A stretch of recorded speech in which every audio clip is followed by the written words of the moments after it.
నమస్కారం గురువు గారు. శ్రీమాత్రే నమః. రాబోతున్న గురుమౌఢ్యమి, శుక్రమౌఢ్యమి ఏ రాశి వారిని ఎలా ప్రభావితం చేయబోతుంది? తప్పకుండా అమ్మా. ఫస్ట్ ఆఫ్ ఆల్ ఏంటంటే మౌఢ్యమి అని చెప్పి చూసుకున్నట్లయితే దాన్ని శుక్రుడు, గురువు, శుభగ్రహాలు. Hi, my name is Gautam and I actually stay in Malkajgiri itself. I had this back pain. It's been 1.5 years. I have tried many treatments like chiropathy, oil massage, physiotherapy especially, but it didn't work out as much like what I expected. I strongly suggest homeopathy. You people can carry on with the homeopathy. Area Malkajgiri and doctor name is like Nageswar Rao and the clinic name is Neocare Homeopathy. ఈ శుక్ర గురువులు గనక రవికి కక్షలో కనుక కొంచెం దగ్గరగా వెళ్ళినట్లయితే దాన్ని మౌఢ్యమి అంటారు. ఓకే, ఆ మౌఢ్యమి అప్పుడప్పుడు ఏర్పడుతూ ఉంటుంది. ఆ సమయాల్లో ఈ శుక్రుడు, గురువు రెండు కూడా శుభగ్రహాలైనందుకు ఈ శుభగ్రహాల యొక్క దృష్టి కనుక భూమి మీద సరిగ్గా లేనప్పుడు శుభకార్యాలు ఏవి కూడా ప్రారంభించరు. ఈ శుభకార్యాలతో పాటు మీరు అన్నట్టుగా ఒక్కొక్క రాశి నుంచి తీసుకుంటే లేదా ఒక్కొక్క లగ్నం నుంచి తీసుకుంటే ఒక్కొక్క లగ్నానికి, ఒక్కొక్క రాశికి, ఒక్కొక్క సంబంధించిన విషయంలో స్ట్రక్ అవ్వడము, ఆగడాలు జరుగుతుంటాయి దాని యొక్క భావాన్ని బట్టి. కాబట్టి ఒక్కొక్క దానికి ఒక్కొక్క పరిహారం ఉంటుంది. దానికి సంబంధించినటువంటిది కొన్ని విషయాలు జాగ్రత్త తీసుకోవాల్సిన అంశం ఉంటుంది. ఇప్పుడు మకర రాశి వారికి ఎలా ఉండబోతుంది? తప్పకుండా అమ్మా. మకర రాశి వారికి గురు శుక్ర మౌఢ్యమి సమయంలో మీకు 3, 12 అధిపతి గురువు అవుతున్నాడు, 5, 10 అధిపతి శుక్రుడు అవుతున్నాడు.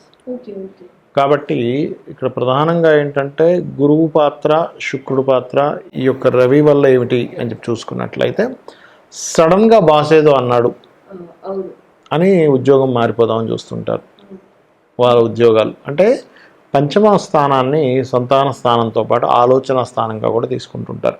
అంటే నేను ఈ ప్రెషర్ తట్టుకోలేకపోతున్నాను, బాస్ ఇంత మాట అంటాడు, నేను మానేయాలి అంటే వీళ్ళ తప్పు ఉంటుంది. ఒక్కోసారి బాస్ తప్పు కూడా ఉంటుందమ్మా కొంతమంది, లేదా వీళ్ళ సుపీరియర్స్ తప్పు ఉంటుంది.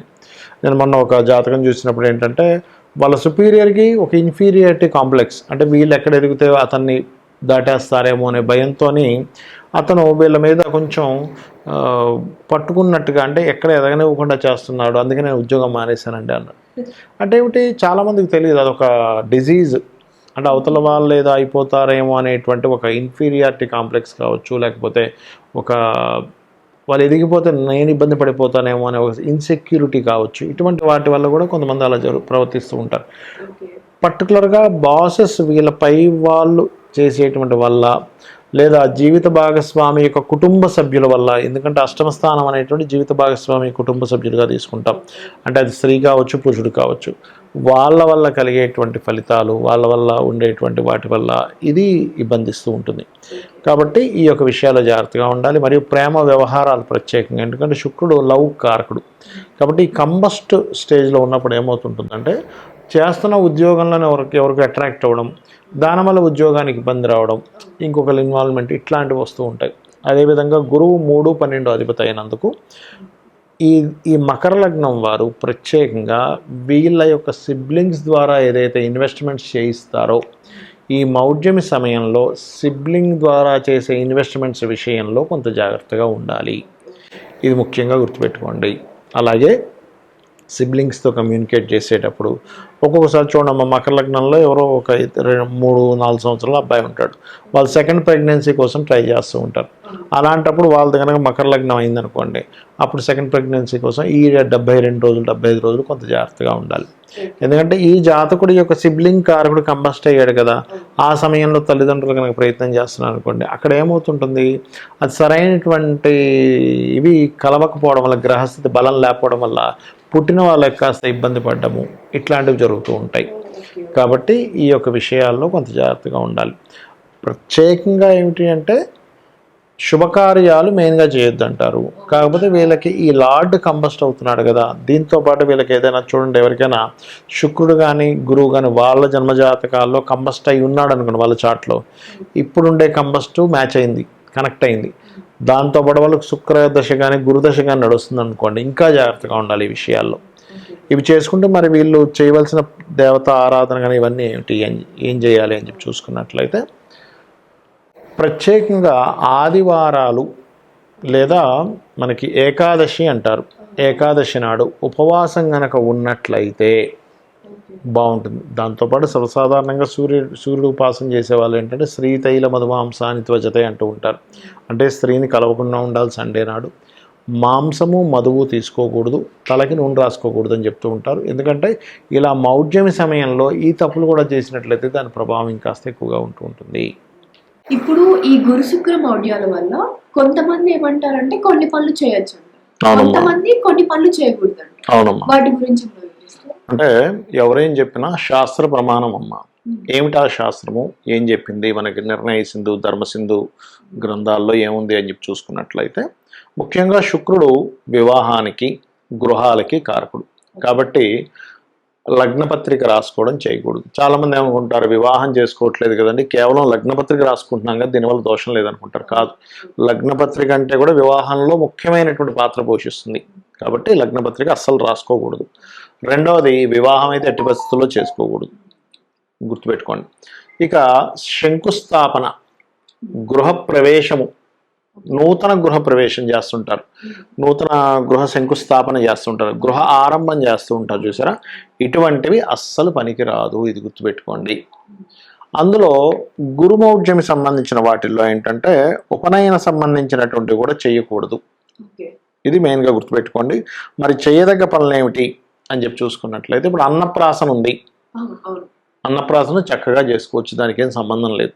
ఎందుకంటే గురువు కానీ శుక్రుడు కానీ అన్నప్రాసనకి సంబంధం ఉండదు వాళ్ళకి, అది చంద్రుడు కారకత్వం అన్నప్రాసన అనేటువంటిది.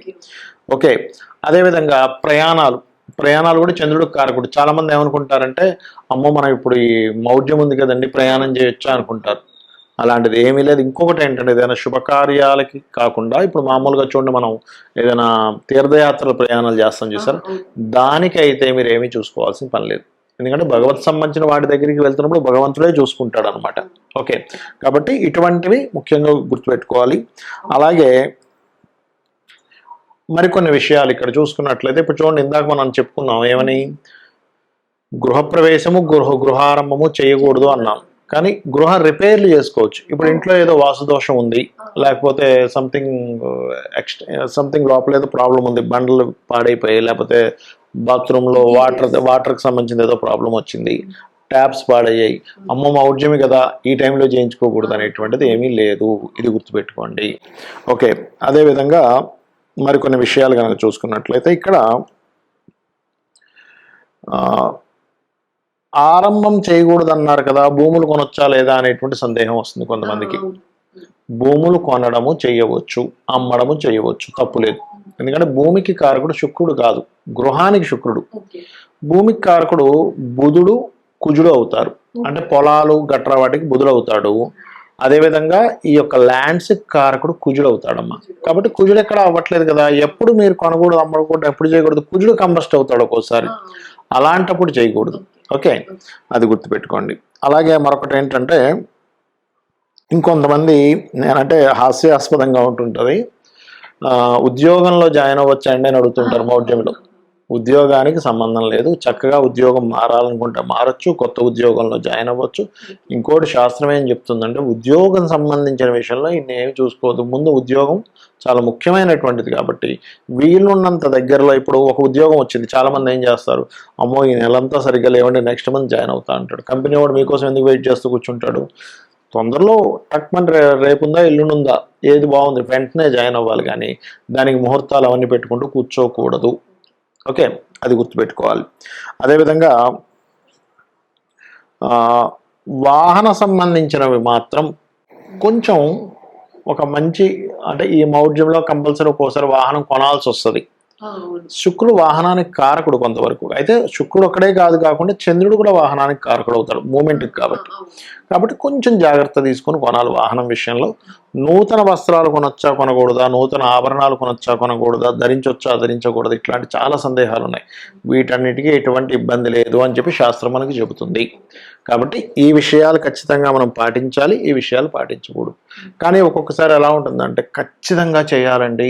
ఇప్పుడు కొంతమందికి ఎలా ఉంటుందంటే తండ్రి గతిస్తాడు, అప్పుడు ఈ మధ్యలో చేసేస్తే అయిపోద్ది, లేకపోతే సంవత్సరం దాటిపోతుంది అని ఉంటుంది, సంవత్సరం లోపల చేయాలి ఆడపిల్లకి అంటూ ఉంటారు. మరి అలాంటప్పుడు ఎలాగా ఇంతకాలం మేము ముహూర్తాలు ఇది సంబంధాలు వెతుకుతుంటే అవ్వలేదు, కానీ ఇప్పుడేమో మౌఢ్యంలో వచ్చేసి అప్పుడు ఎలాగా అన్నప్పుడు ఇంట్లో పర్టికులర్గా సూర్యనారాయణమూర్తికి సంబంధించింది ఏదైనా సరే జపము చేయించుకొని, అంటే ఇంక తప్పదు అనుకున్నప్పుడు చేయించుకొని, శుక్రబలము గురుబలము పెరగడానికి దక్షిణామూర్తి యొక్క ఆరాధన, అమ్మవారి యొక్క ఆరాధన చేసుకుని, ఏది ఇంకా కంపల్సరీ అయినప్పుడు నేను చెప్తున్నాను, అలాంటి ప్రక్రియ చేసుకొని అన్నదానము గోసేవ చేసి, గోవులు ఉంటాయి దేశీవాలి గోవు, వాటికి ఏదైనా తినిపించి అప్పుడు ఈ యొక్క దీంట్లో తప్పనిసరి ఉన్నప్పుడే తప్ప అదర్వైజ్ ఆపుకోవడమే మంచిది. అది. థ్యాంక్ యూ సో మచ్ గురువు గారు. మాకు తెలియని చాలా విషయాలు మీరు మాకు అందజేశారు. ఎలాంటి పనులు చేయొచ్చో, ఎలాంటి పనులు చేయకూడదో మీరు చాలా చక్కగా వివరించారు. మరియు ఎలాంటి రాసుల వారికి ఎలాంటి ప్రభావాలు ఉన్నాయో కూడా చాలా బాగా వివరించారు. Thank you so much. మీరందరూ ఇలాంటి విషయాన్ని తెలుసుకున్నారు కాబట్టి మళ్ళీ నెక్స్ట్ ఎపిసోడ్తో కలుద్దాం. శ్రీమాత్రే నమః.